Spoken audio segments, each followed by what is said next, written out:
And Peter, we're live on LinkedIn Live and YouTube. Great to see you. Thank you very much for having me, Richard. You better start by telling us a little about yourself and what you do. Yeah, okay. So I'm Peter Fleming. I work for Aiimi. I'm the head of strategic consulting at Aiimi. That means I'm responsible for all of our sort of professional service consulting in and around strategy work, which includes data governance, data ownership, helping organisations in setting the sort of information management strategies and visions for how they're going to manage information, and also the implementation of that. So the change and transformation activities that have to go in to ensure that there's actually a sustained level of kind of engagement and success. Because at Aiimi, we believe it's not just about the right technology or the right processes, it's a combination of that with the right people, the right change and transformation plan around that, and the communications to ensure that everyone is capable of using new ways of working, as well as just talking about it and setting a strategy about it.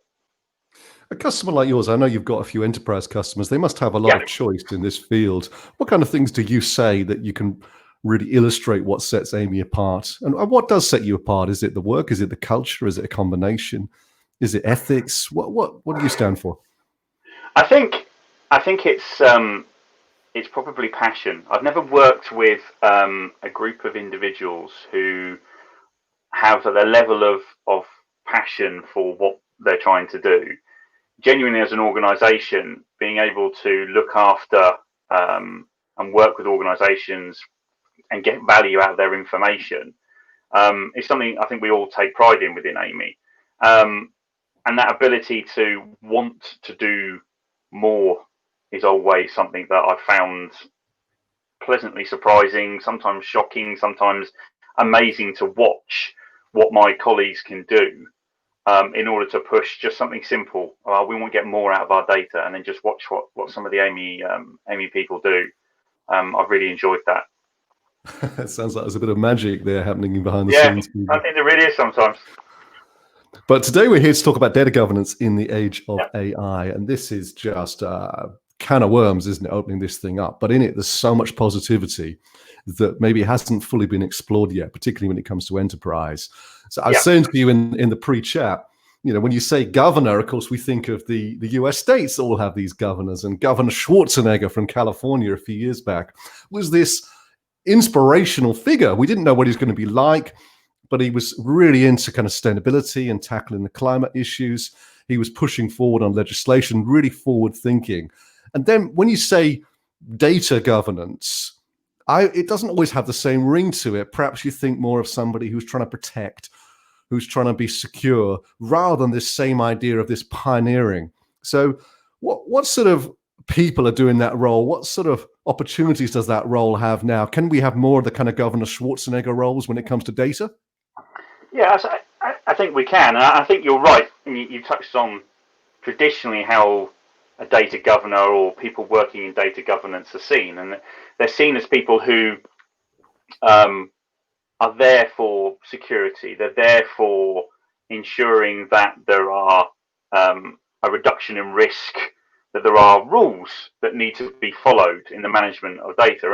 And rules always come with that feeling that if I've got to follow rules, it's normally going to restrict what I'm trying to do. And I think sometimes it's also seen as quite a combative role against people who are traditionally in the more data science world, who are trying to drive new insights, drive innovation and analysis, bringing new answers to questions that we asked and questions that we didn't even know we wanted to ask. But then there's a group, the governors, the data governance professionals, who can sometimes traditionally seen as people who inhibit that. And I don't agree that that needs to be the way that data governance is perceived. And I think sometimes that's incumbent upon people who do govern and manage data, that the perception could do with a change and a refresh. And actually, it should be about enabling that discovery through data, enabling the capabilities for people to be able to drive high quality, amazing outputs, great analysis, insight. That sort of thing should be done in a partnership with the data governance, because we still need to protect our information. We still need to handle it in the right way and take care of it. And there's definitely a balance that needs to be brought. And how similar is this discussion behind the corporate walls to, say, the CISO, the Chief Information Security Officer, who's banging the drum about cybersecurity? Because they also want to flip this around. They also want to show that their division, their department is a center of innovation as well. Are they separate people in the organization? Are they connected? How similar are the conversations between data governance and cybersecurity? I think you're right. I think that journey, that relationship is sometimes seen the same, that you've got that balance that needs to be in place between how secure we can keep the data and also how we can govern it when it's in our hands, when we're using it. But again, with security and data governance, it shouldn't be that kind of butting heads. It should be done in a seamless way that ensures that we have protection and security alongside innovation that's driving the right kind of outcomes through the use of data and finding that value for customers, for your own organization, for citizens. There isn't really a good world that involves parties that aren't working together. So one of the hardest things in your job and for your team must be balancing that risk with that innovation. We've all read in the press numerous times now how the biases in data can be a challenge, and those biases can come out of incomplete data or insufficient data or mislabeled data, and unfortunately they're quite unpleasant consequences some of the time. When it comes to autonomous vehicles and AI, it's very clear when something bad happens. But in other technologies, it's not quite so obvious. You think about the hiring processes that go on in organizations, maybe some of the decision making, particularly around loan applications, these sort of things. Yeah. It's not so black and white when something's gone wrong due to some problems in the inherent problems in the data. So your clients want this innovation. They want you to power forward their businesses, grow revenues, increase efficiencies. What are those conversations like when you're saying, but hold up, are you the bad guys in that conversation around data, or how do you position yourselves? I think it's about telling the right story, and for us that right story is that if you are making decisions, any decisions, whether it's organizational ones or the ones that we see we see in social media or we see in the press where facts are given to us, if we're making decisions based on information that we can't trust, then those aren't the right decisions that we should be making. They're dangerous decisions to make. And I think the role that data governance brings is that ability to give those that are using the data and those that are consuming the data that level of trust that they need. And that is being able to understand that information is from a trustworthy source, that it is deemed of a certain level of quality, of accuracy, timeliness, it's relevant, it's been cross-checked, it's been captured against and stored and processed to a certain standard that's very transparent, and you can point to it and go, okay, I can see that is a source that I can trust. And I think that trust will increasingly become a commodity that will differentiate organizations. And to answer your question, it's that story that we want to help organizations be able to tell and make relevant to their own business. If you're making decision A based on your data set, but you can't really trust the information that's making up that decision, how can you base an organizational strategy, a change of process, the capabilities for your organization, the customer journey that's going on, the influence it's making to those that consume services from you? All of that is on shaky ground if we go back and think to ourselves, well, we haven't really got ourselves in a great position where we trust that data. And I think people out there are going to say, okay, so that you're asking to embed a whole set of rules again on me about how it what constitutes trustworthy data. But I think in the topic of what we're talking about today, the only way that data governance is going to keep up with the breadth and the scale of speed in the data world that already utilizes AI and machine learning, etc., is to use those tools ourselves as data governors and be able to leverage those capabilities to be able to match that scale and breadth.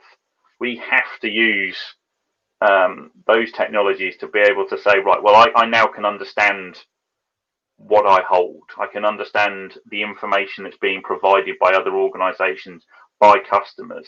I can adapt quickly to the need for other data to be provided. I can adapt to the need for my data scientists or my data analysts to say, I need this open data set.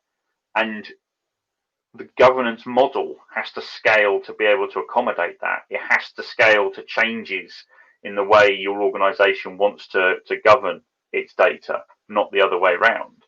And it's got to do that at a pace that keeps up with how the data analysis world is working.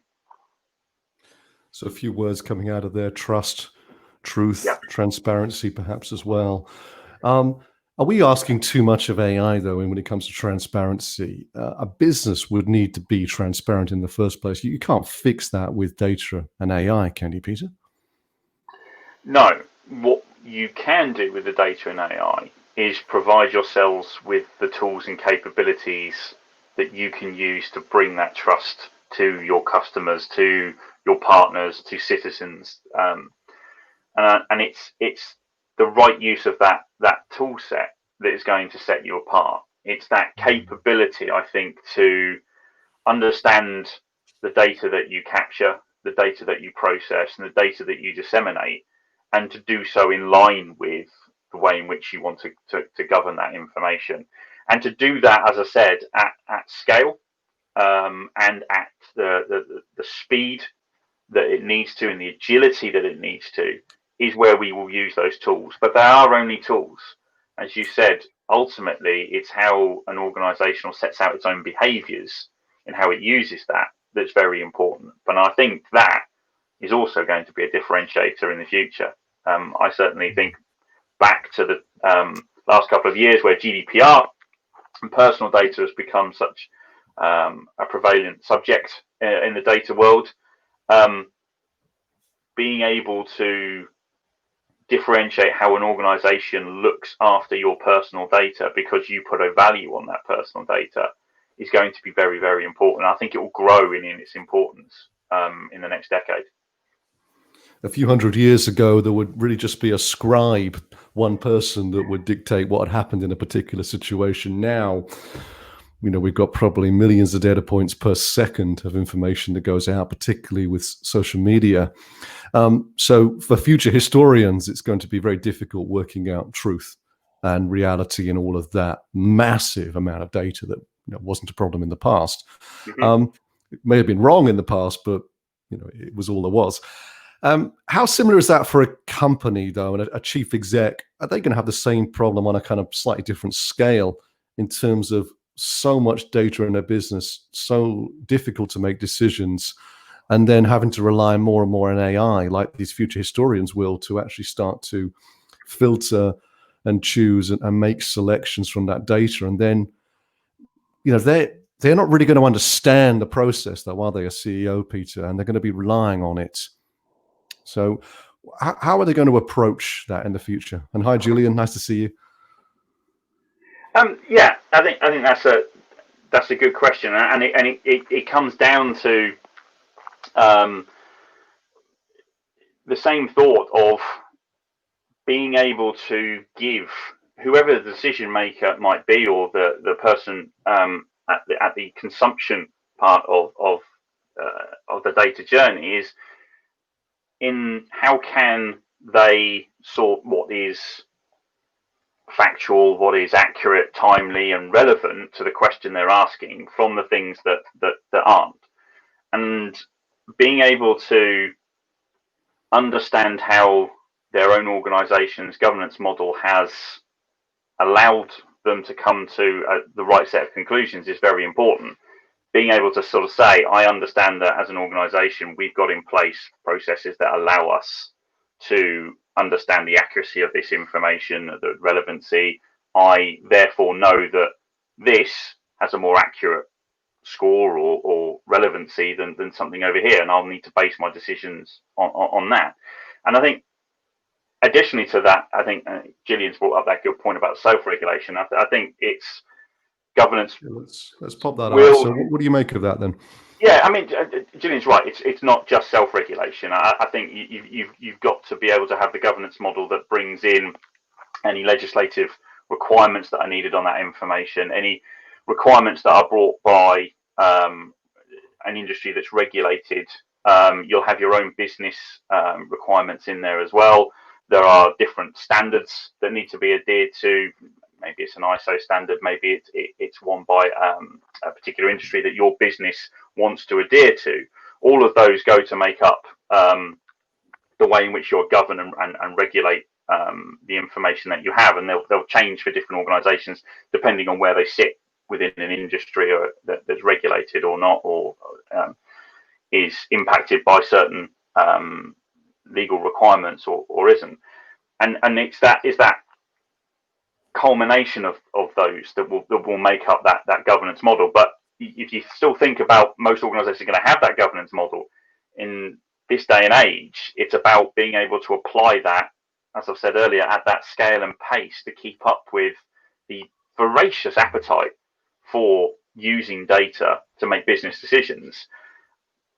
It's bridging that gap to say, okay, you can make those business decisions on more and more of that data because it is interesting, it's relevant, it might give you the edge in a discussion with a customer, it might help you understand citizens better if you're rolling out something from government or local government. But we need to do that in a way that we can say that information is accurate to make that decision, because we'll be basing some of those decisions on very loose foundations otherwise. That's a really good answer, Peter.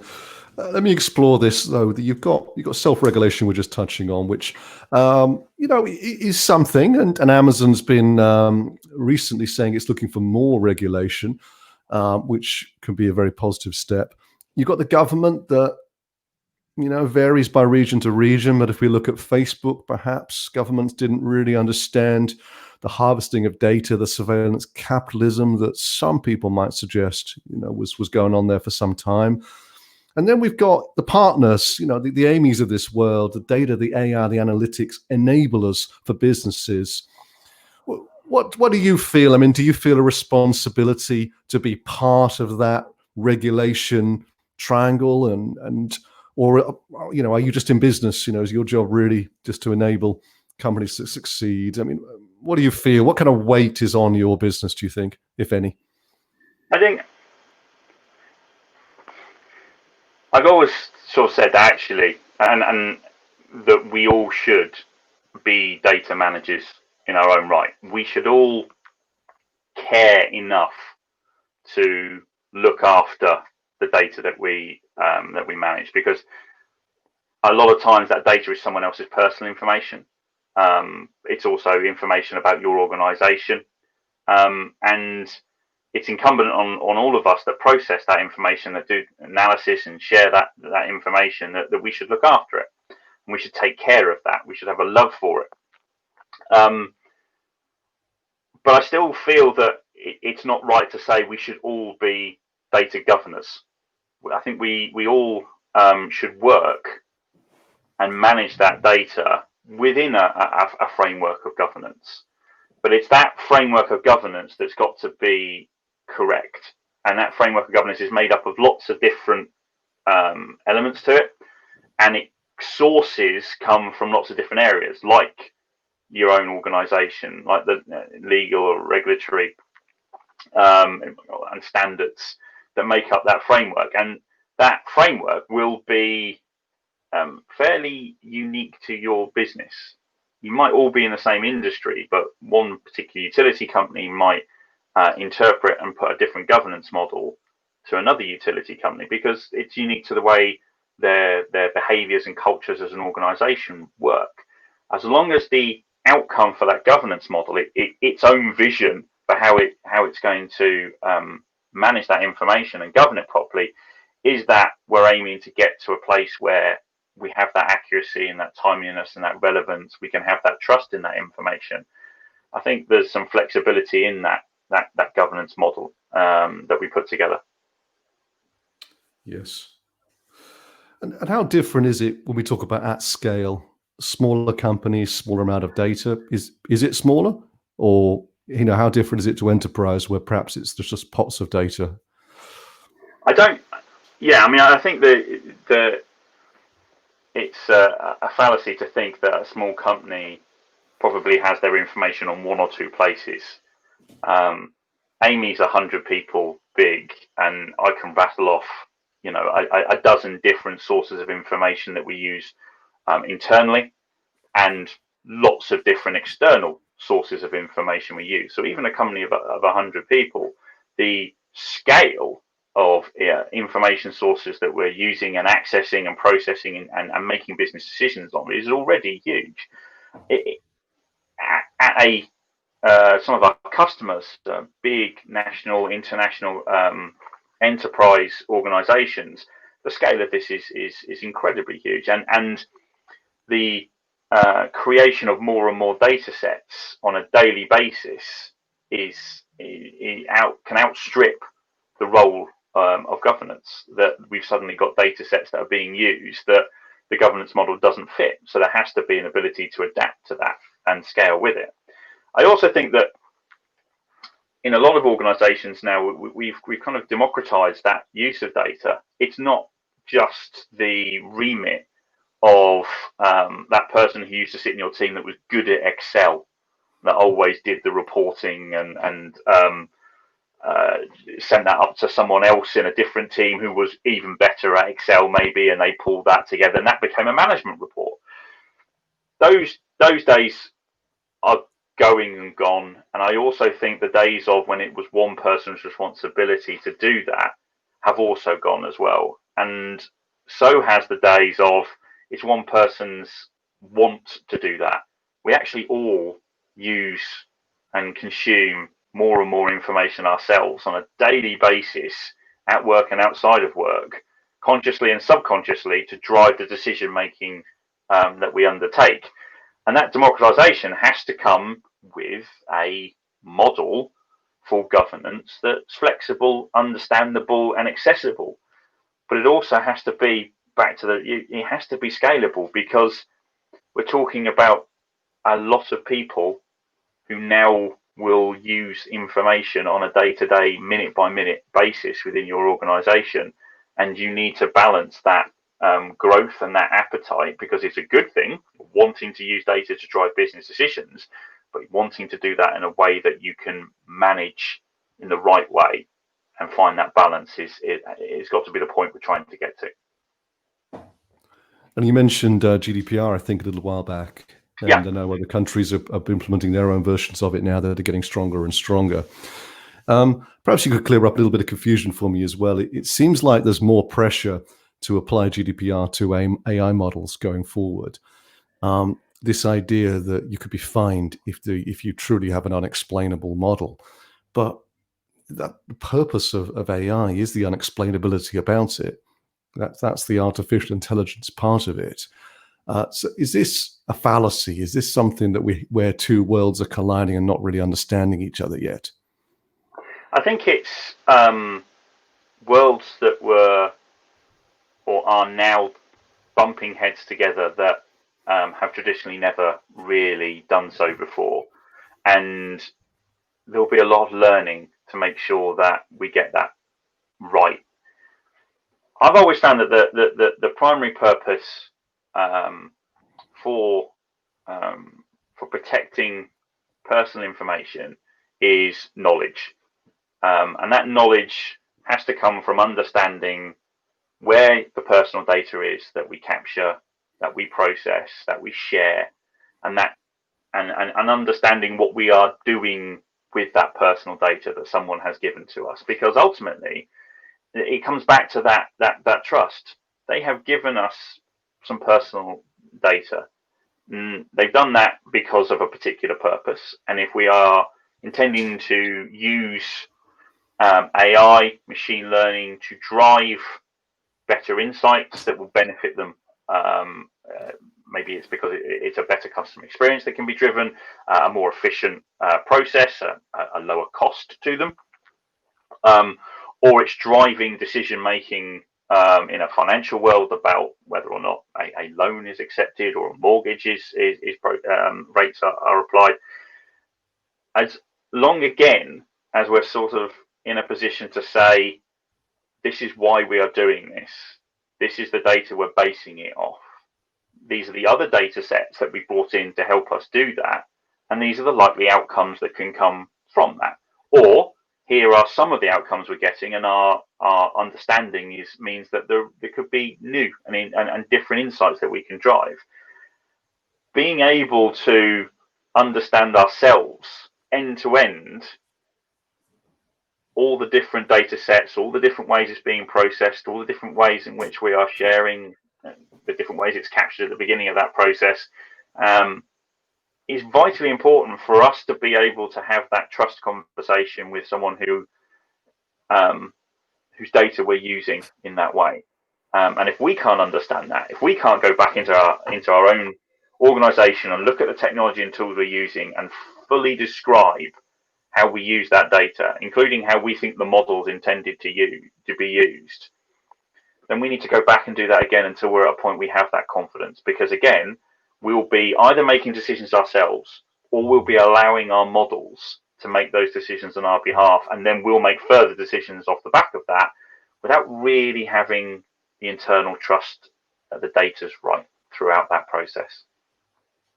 Yeah, makes absolute sense, Peter. Let me ask you one last question, and then we'll close down this LinkedIn Live for today. What sort of org structure, when you go into companies, and what does the org structure look like for you in a perfect scenario? What would you want to see and go, yes, that's what you need for us to have success? What sort of roles, board representation, alignment, what does that look like? Yeah, well, I think I'll start by saying I've never seen the same structure repeated in any organization. There's always new. The roles, responsibilities, reporting lines always seem to be different in each organization. Where we've seen, I'll probably say, rather than what's perfect, where I've seen the most success come from. And the most success has always been when you have a senior sponsor driving and owning data management, data governance. And that's not necessarily that traditional CDO role. That can actually be a different person on that management board, but someone who has that passion to be able to sort of say, this is how I think our information should be governed or should be managed. And generally, it's okay if people aren't talking about data governance using the term data governance. If they're talking in terms about data quality and the security and how we manage risk and how we make decisions based off data, that's a good thing too. And I've never experienced in Aiimi when we've gone into somewhere and tried to impose a completely new structure. I think it's about being able to empower those within an existing structure that's probably set up for how the business needs to work, to use that to be able to support a better use of information, to encourage things like ownership throughout the organization. We work with organizations to also do that democratization of data, to actually make it something that's not done by this team over here and only this team.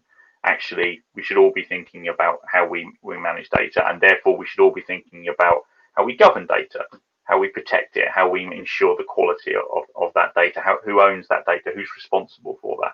Those types of models have all been in organizations that have had more success, I feel, in the world of data and data governance than those that have parked it off with a particular team or an individual and then not really empowered or supported that from a senior management level.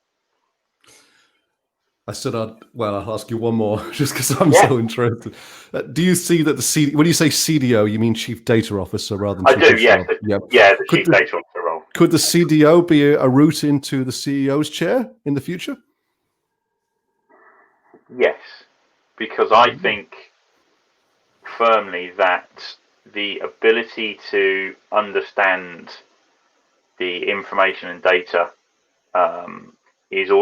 should also be embedded within how that organization operates. It can't be seen as two separate things. This is the business model and how the business operates, and the business strategies and values and vision for how we're going to drive success, whether it's customer outcomes, citizen outcomes, wherever it might be, shouldn't be different from the data that we're using to do that. And a CDO that is empowered and has been part of that senior management team, there's no reason why they then can't lead the organization, because the two areas should be quite embryonic. Fantastic. That sounds pretty positive to me. Peter, thanks Okay. so much. Thanks for the live session. It's been an absolute pleasure and a privilege to spend time with you. Thank you. No, it's been fantastic. Thank you very much for having me on as your guest, Richard. Great. Thanks, everybody. See you again.